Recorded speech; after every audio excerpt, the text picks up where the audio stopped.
Miss মার্পলকে তো আপনারা সবাই চেনেন, 60-এর কাছাকাছি বয়স, যিনি আরামকে দ্বারা বসে বসে সব রহস্যভেদ করেন। গল্পের নাম পুতুল নিয়ে খেলা, লেখিকা আগাথা ক্রিস্টি।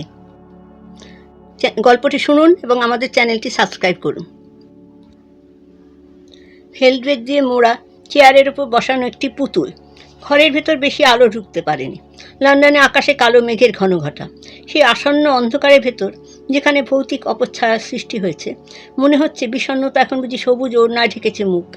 ওই ঘরের ভেতর আছে সবুজ আবরণ, আর পর্দা রঙের ভিতরে বিষণ্ণতার ছাপ। কম্বলগুলো পর্দার দিকে তাকিয়ে হিংসে করছে বুঝি। পুতুলটিকেও কেমন বিবর্ণ বলে মনে হচ্ছে। দীর্ঘ দেহ, তার অঙ্গ প্রত্যঙ্গ সুস্পষ্ট।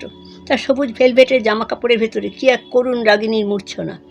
আর ভেলভেট ক্যাপ আছে মাথার ওপর, মুখের ওপর কারুকার্যকর মুখোশের আবরণ।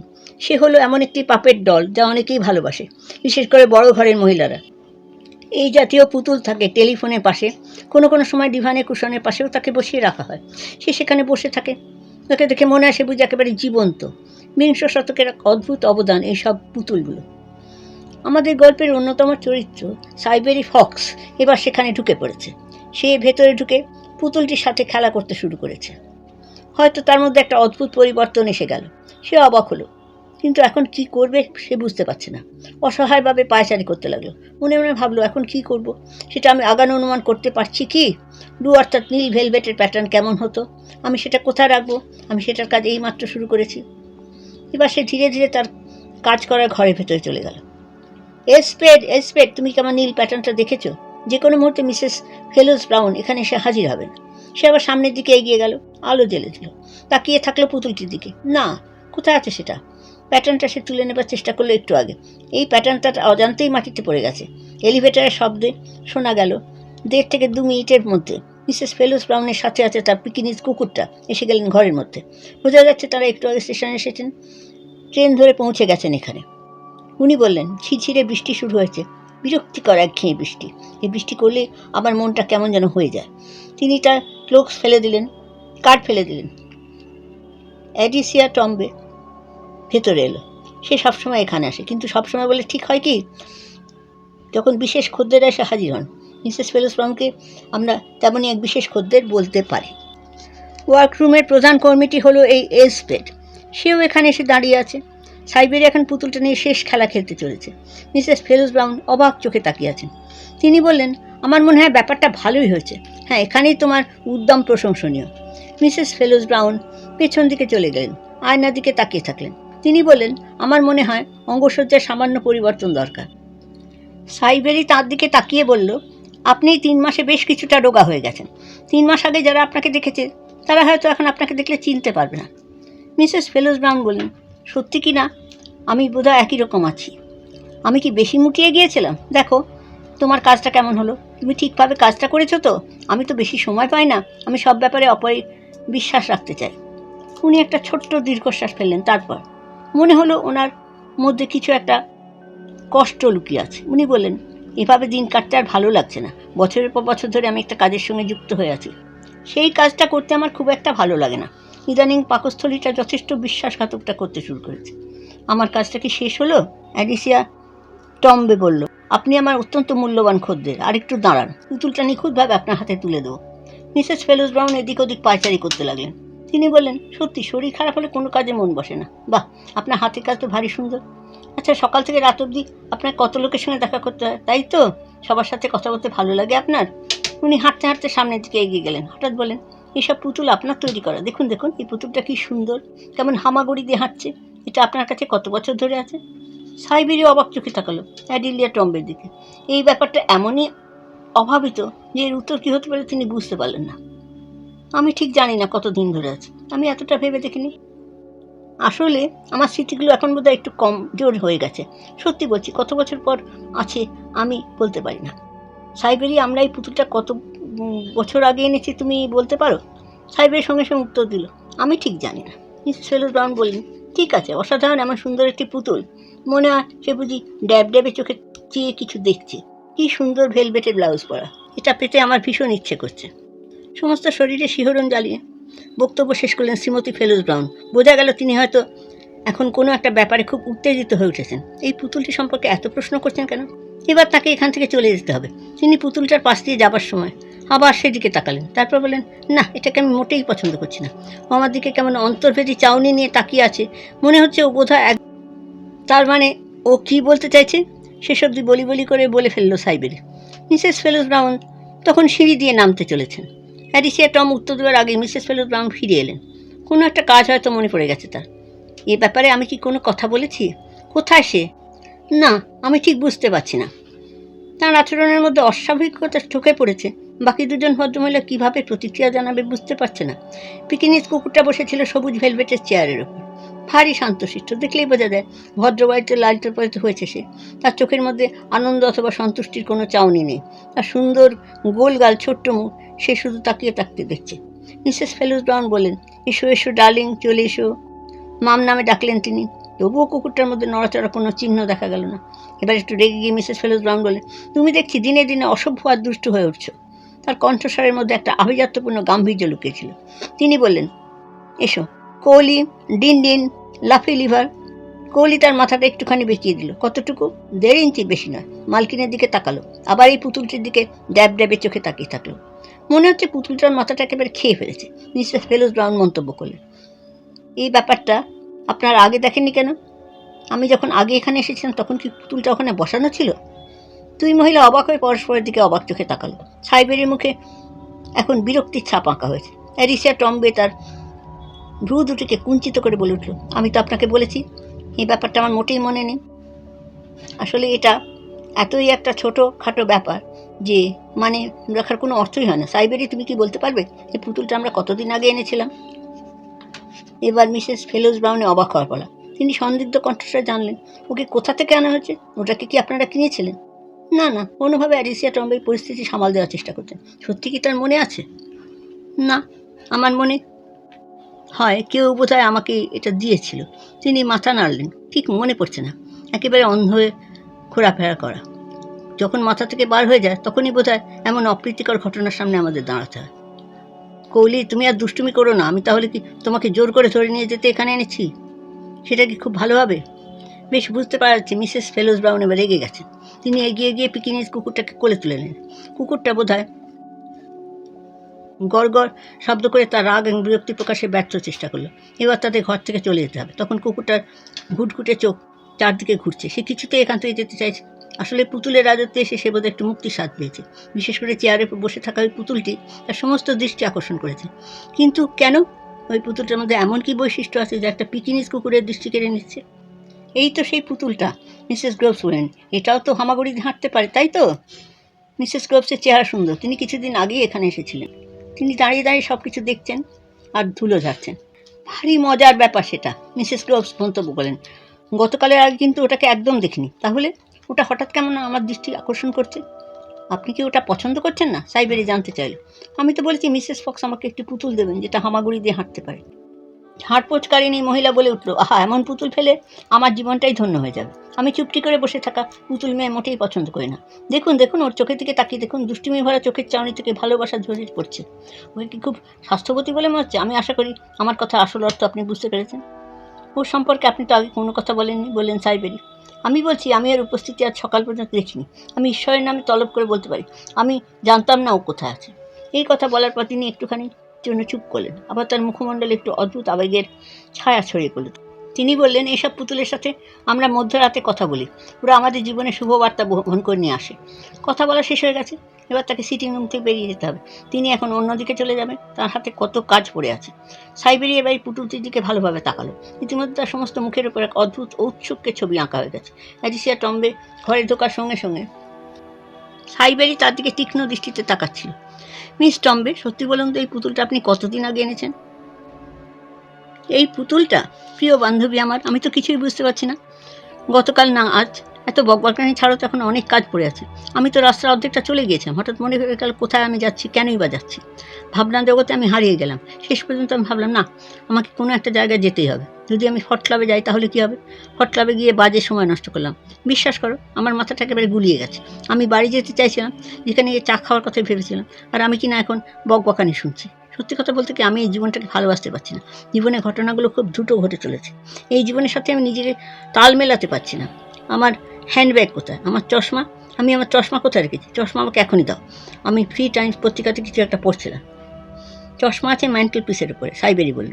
চশমাটা নিয়ে এসে অ্যাডিসিয়ার হাতে দিয়ে বলল, এখন বলুন তো কোথা থেকে এই পুতুলটা আপনি পেয়েছেন? এই পুতুলটা কি কেউ আপনাকে উপহার হিসেবে দিয়েছে? না না, আমি ঠিক জানি না, অ্যাডিসিয়া টম্বে মন্তব্য করে।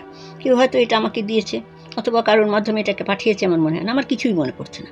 দেখো এই ঘরের বাতাবরণের সঙ্গে পুতুলটা কি সুন্দর মানানসই হয়েছে, তাই নয় কি? আমি মনে করি ওই পুতুলটা না থাকলে ঘরটা একেবারে পাল্টে যাবে, সাইবেরি বলল। তবে এই পুতুলটাকে আমি যখন প্রথম দেখেছিলাম সেটা আমার মনে পড়ছে না। এবার অনেক চলে যেতে পারি না? অডিসিয়া টম্বে বলে, তুমি তো এখন যথেষ্ট কম বয়সী, তুমি এসব নিয়ে এত চিন্তা করছো কেন? কিন্তু মিস টম্বে, আমি সত্যি কথা করতে পারছি না। আমি এই পুতুলটার দিকে গতকাল তাকিয়েছিলাম আর ভাবছিলাম এর মধ্যে একটা অদ্ভুত আকর্ষণীয় ক্ষমতা আছে। মিসেস গ্রোভস ঠিক কথাই বলেছেন, এর মধ্যে যেটা আছে সেটা হলো সম্মোহনী ক্ষমতা। ওর চোখের দিকে তাকালে হৃৎপিণ্ডে কাঁপন জাগে। আমি ভাবলাম এই ব্যাপারটা নিয়ে আমি এত চিন্তা করছি কেন? এই ভাবনার জগতে আমি কেন হারিয়ে যাচ্ছি? আমি কেন অন্য কিছু করতে পারছি না? আমি কি তাকে আগে দেখিনি? তার সাথে এই প্রথম দেখা হচ্ছে। অনেক দিন ধরে আমি তো এখানে আছি, কিন্তু কেন তার সঙ্গে আমার দেখা হয়নি? মনে হয় সে বোধহয় জানলা দিয়ে উড়ে এসেছে, কোনো হাঁটার সঙ্গে নিজেকে যুক্ত রেখে। অ্যাডিসিয়া টম্বে কৌতুকে সুরে বললেন, কিন্তু এটা তো এখন আমাদের চারপাশে তাকালেও সে ভয়চকিত দিচ্ছে। তুমি কি অন্য কিছু ভাবছো? কীভাবে সে এখানে এসেছে? না, সাইবেরি বলল, তার শরীরে কাঁপুনি জেগেছে, কিন্তু আমার সমস্ত শরীরে কেমনটা শিহরণ যাচ্ছে যা আমি ভাষায় বলতে পারবো না। কেন? একবার ভাবুন তো, এই ঘরটা আছে কিন্তু এই পুতুলটা নেই। তার মানে পুতুলটার সম্পর্কে অতিরিক্ত নিরাপত্তা দিতে হবে নাকি? অ্যাডিসিয়া টম্বে কণ্ঠস্বরে অধৈর্যের ছাপ। এই ছোট পুতুলটার মধ্যে এমন কি আছে যা তোমার দৃষ্টি আকর্ষণ করছে? মনে হচ্ছে সে বোধহয় একটা দুর্গন্ধময় আবর্জনা, কিন্তু এর ভেতর সত্যি আকর্ষণ আছে। এবার অ্যাডিসিয়া পায়ে পায়ে পুতুলটার কাছে এগিয়ে গেল। স্থির দৃষ্টিতে তার দিকে তাকিয়ে বলল, আমি তোমার মধ্যে কি দেখেছি? তুমি একটা দুষ্টু সোনা পুতুল। তোমার চোখের তারায় বিষণ্ণ ধূসর তারা ছিটছিট করে কাঁপছে। তুমি কি আমার কোনো কথা বলতে চাও? সাইবেরি বলল, আশ্চর্য, মিসেস ফেলুস ব্রাউন এমন একটি জিনিসকে কেন মনের মধ্যে আনতে পারলেন না? তিনি কেন একে ঘৃণা করলেন? উনি এইরকম স্বভাবের মহিলা, উনি কখনো মনের কথা মুখে বলেন না। অ্যাডিসিয়া টম্বে বলল, কিন্তু আমার মনে হচ্ছে এর মধ্যে অন্য একটা রহস্য লুকিয়ে আছে। সাইবেরি মন্তব্য করে, এই পুতুলটা তার মনের আয়নায় চিরকালে ছাপ ফেলেছে, এই কথা আমি বলতে পারি। তাহলে কেউ কোনো ব্যাপারে হঠাৎ থেকে যায়, কেউ হঠাৎ ভালোবাসে, কেউ তো উত্তেজিত হয়। হয়তো বা, সাইবেরি একটু হেসে বলল, এই পুতুলটা ওনার রাতের ঘুম কেড়ে নেবে এটা আমি বলতে পারি, কিন্তু এই পুতুলটা গতকাল এখানে ছিল না, এটাও আমার সম্ভব। এই মুহূর্তে সে বোধহয় জানলা দিয়ে উড়ে সেখানে বসেছে, তারপর থিত হয়ে বসে গেছে। না, অ্যাডিসিয়া টম্বে বলে, বেশ কিছুদিন ধরেই পুতুলটা এখানে আছে, হয়তো বা তার অস্তিত্ব আমরা বুঝতে পারিনি। তোমার কথাগুলোর মধ্যে এক আশ্চর্য শিহরণ জাগানোর উন্মাদনা আছে। তুমি কি ভাবছো বলো তো? তুমি কি ছোট্ট পুতুলটার সাথে কোনো অলৌকিক ঘটনার যোগসূত্রতা খুঁজে পাচ্ছ? এই কথা বলে অ্যাডিসিয়া পুতুলটা হাতে তুলে নিল, ঠিকঠাক করে দিল তার অঙ্গ প্রত্যঙ্গগুলি, তাকে আরেকটা চেয়ারে বসিয়ে দিল। একটু পরে পুতুলটা দুলতে শুরু করলো। মনে হল সে বুঝি খুব আনন্দের সঙ্গে আছে। এই পুতুলটার মধ্যে প্রাণস্পন্দন শোনা যাচ্ছে কি? অ্যাডিসিয়া টম্বে অবাক চোখে পুতুলটার দিকে তাকিয়ে মন্তব্য করল, হ্যাঁ, তার আচরণ ভারী মজাদার। মনে হচ্ছে সে বোধহয় যে কোনো মুহূর্তে জীবন্ত হয়ে উঠবে। এবার কি আমার পালা? মিসেস গ্রোভস মন্তব্য করলেন। তিনি এখন স্বরূপের চারপাশ ঘুরে বেড়াচ্ছেন, রুমাল দিয়ে সব কিছু পরিষ্কার করছেন। এমন কাজ পেলে আমি বোধহয় পড়তে যাব। জানি না এই কাজটা আমি কতদিন বাদে করতে পারবো। কে আপনাকে এই সুযোগটা দিয়েছে? মিস টম্বের আগত স্বরে জানতে চাইল। মিস টম্বে এখন কোণের একটা লেখার টেবিলের সামনে বসে আছেন, বিভিন্ন হিসাবপত্রের কাজে ব্যস্ত আছে। মিসেস গ্রোভসের থেকে গলা চড়ে সে বলে উঠল, এই মহিলাকে মোটেই সহ্য করতে পারে না। সে খালি সান্ধ্যকালীন পোশাক পরিচ্ছদ নিয়ে ব্যস্ত থাকে। ককটেলে কী পোশাক পরবে সেটাও তার বিবেচনার বিষয়। প্রত্যেকটি অনুষ্ঠানে যাবার আগে সেই ব্যাপারে যথেষ্ট মনোযোগ দেয়। কিন্তু কিছু মানুষ এত আহাম্মক আর বোকা যে আমি তাদের সহ্য করতে পারি না। সেই মানুষগুলো কি তোমার এই পুতুলের মতো? মিসেস গ্রোভ জানতে চাইলেন। আবার পুতুল নিয়ে কথা হচ্ছে কেন? হ্যাঁ, আপনি ডেস্কের পাশে বসে আছেন, জীবন্ত মানবীর মতো, কিন্তু পুতুলটার দিকে একবার তাকিয়েছেন? তার মধ্যে প্রাণের সঞ্চারণ ঘটে গেছে। আপনি কি বিষয় নিয়ে কথা বলছেন? অ্যাডিসিয়া উঠে দাঁড়ালো, ঘরের চারপাশে ঘুরে বেড়ালো। বাইরে এক চিলতে বারান্দা, সেখানে গেল। উল্টো দিকে ফিটিং রুম, সেখানে একটা ছোট সেরাটান ডেস্ক আছে এক কোণে, সেখানে বসে অনেক ভাবনা চিন্তা করা যায়। ডেস্কের একদিকে ফ্লপি রাখবার ব্যবস্থা, সেখানে পুতুলটাকে বসিয়ে দেওয়া হলো। অ্যাডিসিয়া টম্বে বলে, কেউ বোধহয় পুতুলটাকে এখানে নিয়ে এসছে। ভাবতে অবাক লাগছে, ওটা এখানে এলো কী করে? এখন এটার মুখের দিকে তাকিয়ে থাকলে মনে হবে ও বোধহয় একেবারে সাধারণ হয়ে গেছে, ওর মধ্যে অলৌকিকত্বের কোনো ছাপ নেই। সাহেবের ফক্স ছিঁড়ে দিয়ে নেমে এলো। ঠিক সেই মুহূর্তে তার হাতে একটা পোশাক, একটু সেই পোশাকটা পরবার চেষ্টা করছিল। আয়নার সামনে দাঁড়িয়ে দেখছিল এটা তাকে কেমন মানাচ্ছে। এখানে এসো সাইবেরি, দেখো আমার প্রাইভেট ডেস্কের উপর পুতুলটা কেমন বসে আছে। বসে বসে চিঠিপত্র লিখছে বোধহয়। দুই মহিলা অর্থপূর্ণ দৃষ্টিতে পরস্পরকে জড়িত করল। সত্যি সত্যি, অ্যাডিসিয়া টম্বে বলে ওঠে, ব্যাপারটা হাস্য উৎপাদন করছে। আমি ভেবে পাচ্ছি না কে তাকে এখানে নিয়ে এলো। তুমি কি ওখানে একে নিয়ে এসছো? না, আমি তো আনিনি, সাইবেরি বলল। মনে হয় ওপারে কোনো এককালের মেয়ে এই কাজ করেছে। এ তো ভারী মজার ব্যাপার, ঋষিয়া টম্বে বলে ওঠে। সে পুতুলটাকে ডেস্কে নিয়ে যায়, তারপর আবার সোফার উপর বসিয়ে দেয়। এটা বোধহয় তার আসল বাসস্থান, এখানে থাকলেই সে বোধহয় স্বাচ্ছন্দ্য বোধ করে। সাইবেরি তার পোশাকটা চেয়ারের উপর সাবধানে রাখলো, তারপর সিঁড়ি পার হয়ে কাজের ঘরের দিকে চলে গেল। তুমি পুতুলটাকে জানো? সাইবেরি একটি কাজের মেয়েকে প্রশ্ন করলো। মিস টম্বের ঘরে এই পুতুলটি, সেটা ফিটিং রুমে ছিল। যে মেয়েটি কাজ করে সে অবাক চোখে তাকলো। তারা তিনজন সাহায্য করেনি, কেউই পুতুলটার গায়ে হাত দেয়নি। কিন্তু একজন বলল, হ্যাঁ আমরা পুতুলটা দেখেছি। বলো তো কে পুতুলটাকে আজ সকালবেলা ডেস্কের উপর বসিয়ে দিয়ে গেছে? বলো, লজ্জা করো না, এটা নেহাতি মজা করা হয়েছে, আমি বুঝতে পারছি। তিনজন মেয়ে পরস্পর মুখ চাওয়াচাই করলো। তারপর এসপেট বলল, আমি তো এই কাজ করিনি, কে তাকে ডেস্কের উপর বসিয়ে দিয়ে গেছে?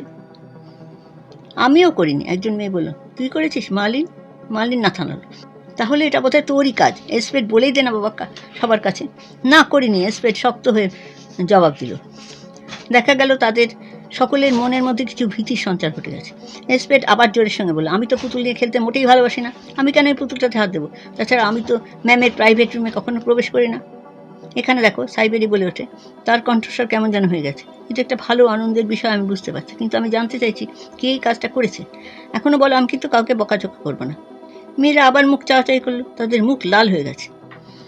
আমরা তো আগেই বলেছি মিসেস ফক্স, আমাদের মধ্যে কেউ এই কাজটা করেনি। মার্লিন, আমরা কি করেছি? আমি করিনি, মার্লিন বলল। যদি নেলি অথবা মার্গারেট হয়ে থাকে তারাও করেন, তাহলে আমাদের তিনজনের মধ্যে কেউই পুতুলটার গায়ে হাত দিইনি। আমার কথা আগেই বলেছি, আশা করি তোমরা তা ভালোভাবে শুনতে পেয়েছো, এসপেট বলে ওঠে। মিসেস ফক্স, এই ব্যাপারে আলোচনা এখন বন্ধ করলে হয় না? মনে হয় এটা বোধহয় মিসেস গ্রোভসের কাজ। মার্লিনের মন্তব্য ভেসে এলো। সাইবেরি মাথা নেড়ে বলল, না, মিসেস গ্রোভস হতেই পারে না, তিনি এ কাজ কখনো করবেন না। তাছাড়া তিনি এর মধ্যে এখানে এলেন কোথায়? আমি কাজে যাচ্ছি, এখানে বকবক করা মোটেই ভালো লাগছে না। মন্তব্যটা এসপেটে। পুতুলটাকে এখন তার সঠিক জায়গাতে নিয়ে যাওয়া হয়েছে, সাইবেরি বলল। মিস টম্বে ডেস্ক থেকে তাকে নিয়ে গিয়ে সোফাতে বসিয়ে দিয়েছে। ঠিক আছে, আমি বুঝতে পারছি না কি এই কাজটা করেছে, কিন্তু কেন সেটা সবার সামনে বলছে না। রাইটিং ডেস্কের সামনে পুতুলটাকে বসিয়ে রেখে হয়তো আনন্দ দিতে চেয়েছে আমাদের। এর মধ্যে আর অপরাধের কি আছে? ঠিক আছে, দেখা যাক কী করে এই রহস্যের সমাধান আমি করতে পারি। আমি তো আপনাকে আগে দুবার বলেছি, মিসেস মার্গারেট বলল। আমি কখনোই দেখিনি এই ব্যাপারটা। এখানে মিথ্যে কথা বলে কি লাভ? ছোটোখাটো ব্যাপারে মিথ্যে কথার খুব একটা সুযোগ হবে আমাদের। আমি দুঃখিত, সাইবেরি বলল। আমি তোমাদের এভাবে আঘাত করতে চাইনি, কিন্তু কেউ তো একজন এই কাজটা করেছে। ভেবে দেখো, নিশ্চল পুতুলটার তো আর পাখা নেই যে উড়ে এসে ওখানে জুড়ে বসবে।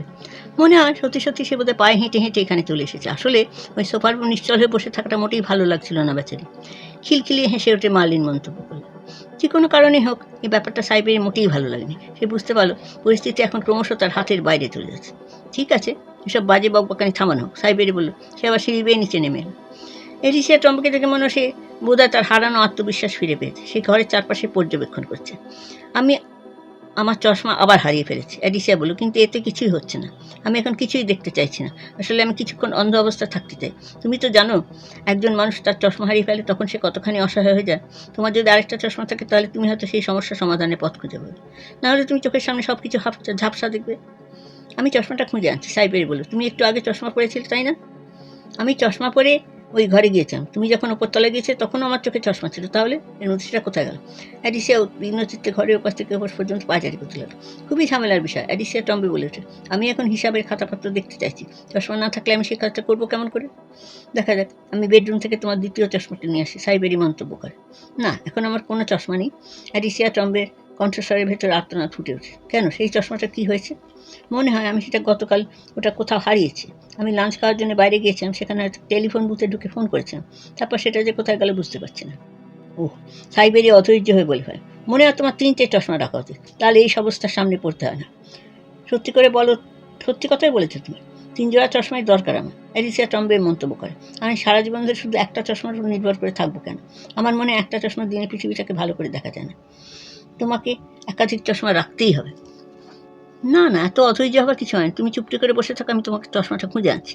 সাইবেরি বললো, তুমি তো এই দুটো ঘরের বাইরে যাওনি, তাহলে অত চিন্তা করছো কেন? চশমাটা এই দুটো ঘরের মধ্যে কোথাও নেই। তুমি কি সেটা সিটিং রুমে রেখে এসেছো? সাইবেরি চলে গেল, তার পাশে ভালোভাবে তাকালো, তন্ন করে দেখলো সব কিছু। শেষ পর্যন্ত মাথায় একটা চিন্তা হল। সে সোফা থেকে পুতুলটাকে তুলে নিল, তারপর সে চিৎকার করে বলল, এই দেখো, চশমাটা এখানে আছে। কি আশ্চর্য সাইবেরি, ওটা ওখানে গেল কি করে? তার মানে ওই দামি পুতুলটা তোমার সাথে মশকরা করছে? আমার মনে হয় তুমি যখন পুতুলটাকে সোফার উপর রেখেছিলে তখন ভুলে গিয়েছিলে ওখানে তোমার চশমাটা রেখে গেছো। না না, কখনো না, কখনো না, আমি এই কাজ কখনোই করতে পারি না। আমি কখনোই চোখ থেকে চশমা খুলে সোফার উপর রাখবো না। সব ব্যাপারটা কেমন যেন গোলমেলে মনে হচ্ছে আমার কাছে। না না, সাইবেরি বলে, এত উত্তেজিত হবার কি আছে? আমি বলছি ওখানে আমিই পুতুলটাকে নিয়ে এসেছি, চশমাটা তার তলায় চলে গেছে। ঠিক বলেছ। অ্যাডিসিয়া উদ্বিগ্ন কণ্ঠস্বরে বলতে থাকে। পুতুলটার দিকে সন্দিগ্ধ চোখে তাকায়। না না, আমি তো ওকে এখানে রাখিনি। এই পুতুলটা খুবই বুদ্ধিমতী বলে মনে হচ্ছে সাইবেরি। ওর চোখের দিকে চেয়ে দেখো, চোখের তারা একটা কৌতূহল আছে, তাই না? না না, আমি এর মুখের দিকে তাকাবো না। ওর চোখের মধ্যে একটা অদ্ভুত সম্মোহনী ক্ষমতা আছে আমার মনে হয়। ও বুঝি আমার হৃদয়ের ভেতরটা বুঝি দেখতে পাচ্ছে। ও যেন সব জানতো। প্রতি মুহূর্তে এভাবে ও আমাদের বোকা বানাচ্ছে। এইভাবে কথা বলছো কেন? ও কি ভালো মন্দ বিচার করতে পারে? অ্যাডিসিয়া টম্বে শান্তস্বরে মন্তব্য করে। কিন্তু সেও বুঝতে পারছে তার সমস্ত শরীরে এখন ভয়ের প্রবেশ ঘটে গেছে। না না, ব্যাপারটা এখানে ইতি ঘটানো দরকার, সাইবেরি মন্তব্য করে। কী করে তা হবে? আমি কি পুতুলটাকে বাইরে রেখে আনবো? 10 মিনিটের মধ্যে লেডি লি এখানে এসে পড়বেন। তার সঙ্গে আমার অনেক কাজকর্ম আছে। আপাতত আমাকে একটু একলা থাকতে দাও। এর পরের ভিডিওতে এই গল্পের শেষাংশটি শুনবেন।